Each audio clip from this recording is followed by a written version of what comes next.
Welcome everybody. A huge round of applause for everybody being here. ¿Cuáles creen que son los mayores desafíos que está pasando y viviendo la comunidad LGBTQ+ el día de hoy en la Ciudad de México? Bueno, definitivamente hablar de la Ciudad de México hoy, en el año 2024, es hablar de una ciudad que ha avanzado muchísimo en las últimas 2 décadas. Y inclusive el día de hoy yo tengo mucha claridad de que no es lo mismo hablar con personas jóvenes LGBTIQ+ que hablar con personas que rebasan los 30 años. El principal problema hasta el día de hoy sigue siendo la discriminación latente en todos los espacios, en los espacios educativos, en los espacios laborales, en los espacios públicos e inclusive en los espacios familiares.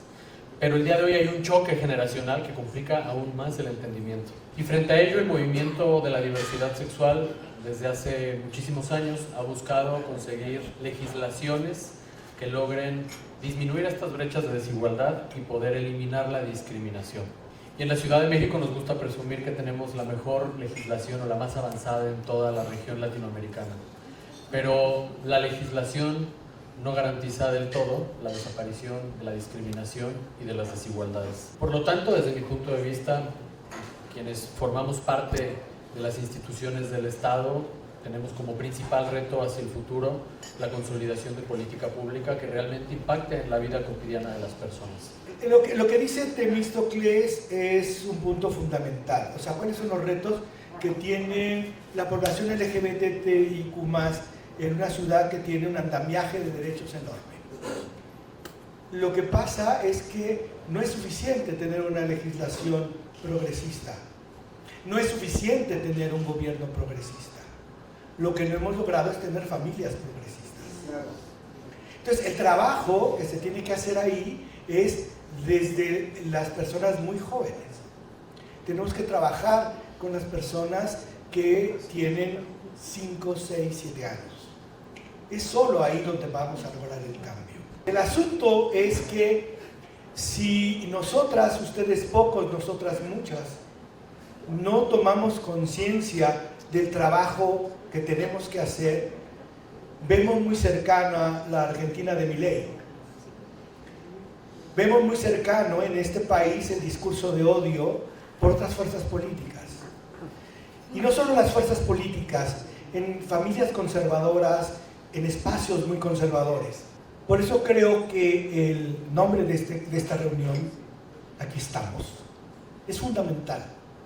Decirles a todas las personas que estamos, que somos, que vivimos, que exigimos y que seguiremos luchando. Ese es el reto de las generaciones de esta Ciudad de México, de este México y de este mundo. La derecha está tomando fuerza. Hemos permitido que tomen fuerza y lo hemos permitido porque dimos todo por hecho. Pensamos que ya estaba y todo es reversible. Ese es el reto, seguir luchando porque no está dado, hay que seguir trabajando. Quisiera empezar diciendo que lamento mucho lo ocurrido el 7 de octubre, los actos terroristas. Bravo. Y que mi corazón está con ustedes y lo lamento mucho, los abrazo. Con respecto a esta pregunta, creo que uno de los principales retos es hacia el interior de nuestras poblaciones, porque LGBTIQ+, entre nosotros probablemente no tenemos mucho que ver, no nos duelen las mismas cosas, ni nos importan las mismas cosas. A él le gustan los hombres, a mí no.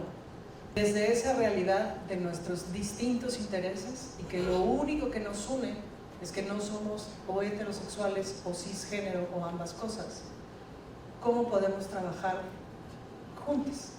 Porque nos toca trabajar juntos, reconociendo que no nos duele lo mismo.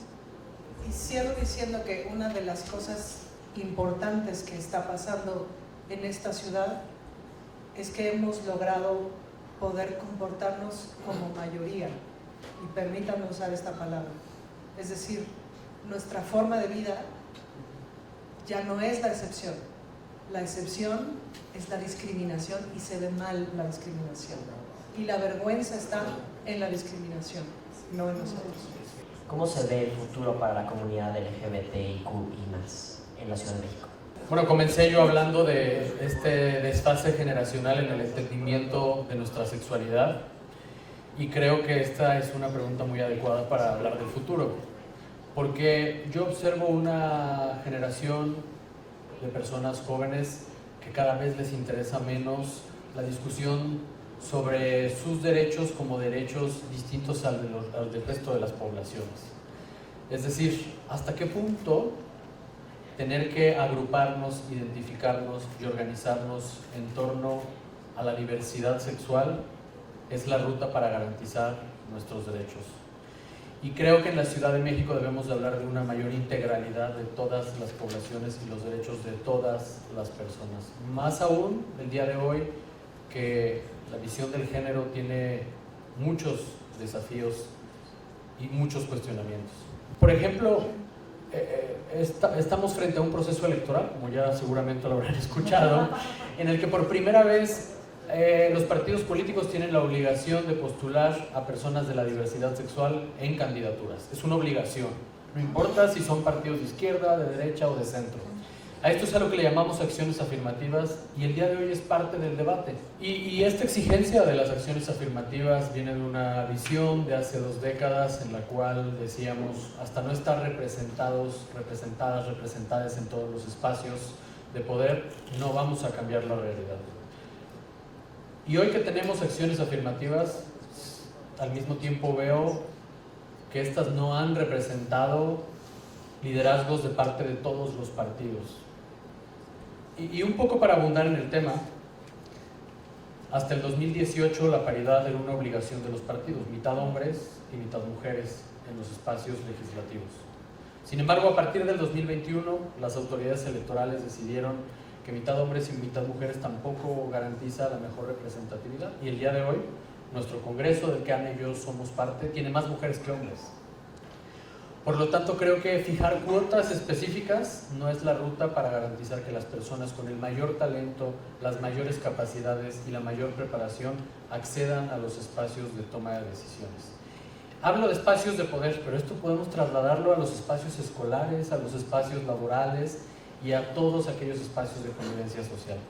Y acabo con una cosa, frente a toda esta vanguardia en el reconocimiento de derechos, nuestro país sigue siendo el segundo país con más cantidad de crímenes de odio por LGBTI-fobias, es decir, mayor cantidad de personas asesinadas en razón de su orientación sexual y de su identidad de género. Claro, de los países que registran esta cantidad de asesinatos, porque hay un subregistro enorme en la mayoría de los países.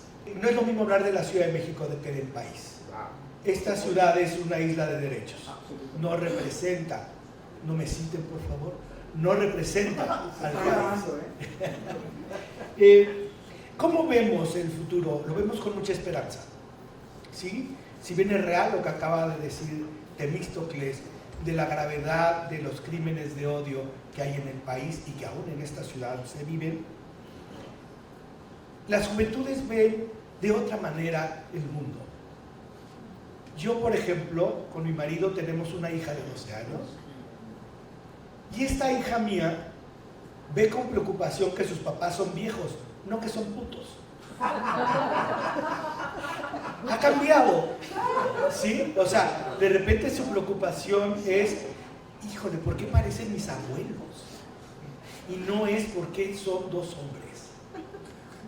Y eso a mí me da una enorme esperanza de que por ahí el camino está avanzando. La otra parte es que debemos considerar que nuestro país es un país con muchas desigualdades.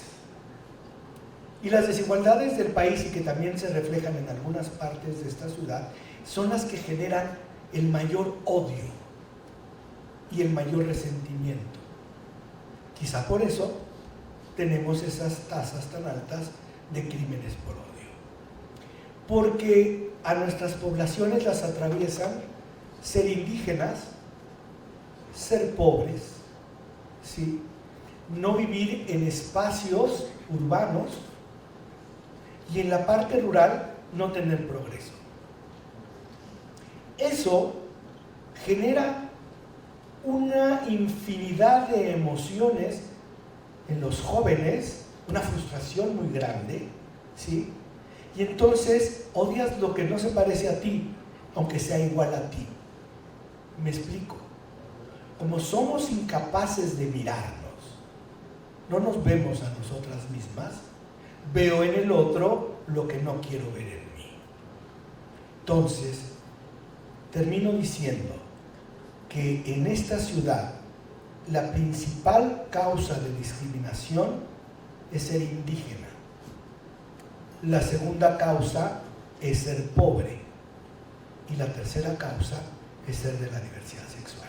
Y eso les va a dar una idea de por dónde va la película en esta ciudad. Creo que, hablando del futuro, lo miro con mucha esperanza, porque además vamos a tener a una mujer presidenta que es judía.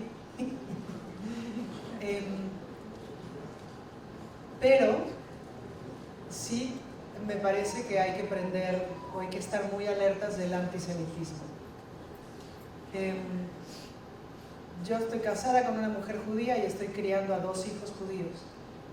Entonces para mí ya no es una opción no mirar el antisemitismo. Y sin duda que hay que mirarlo, porque aún en un país tan amable como este para el judaísmo, de pronto la circunstancia actual hace que se confundan muchas cosas.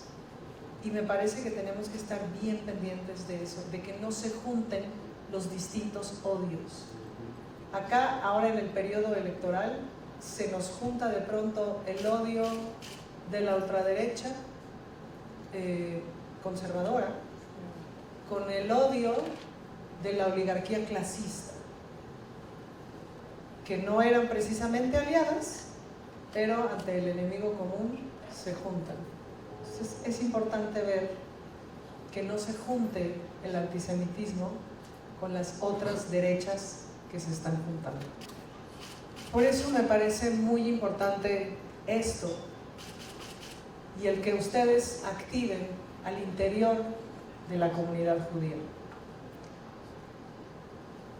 Porque tenemos que generar apertura y tenemos que generar antidiscriminación en todos lados, para que no discriminen a nadie, ni por su color de piel, ni por ser indígena, ni por ser judío, ni por ser LGBTIQ+. Y en ese sentido, todas las personas que nos atraviesa alguna de estas discriminaciones, tenemos que trabajar juntas, sí o sí. So big applause for our special guest this afternoon. Thank you.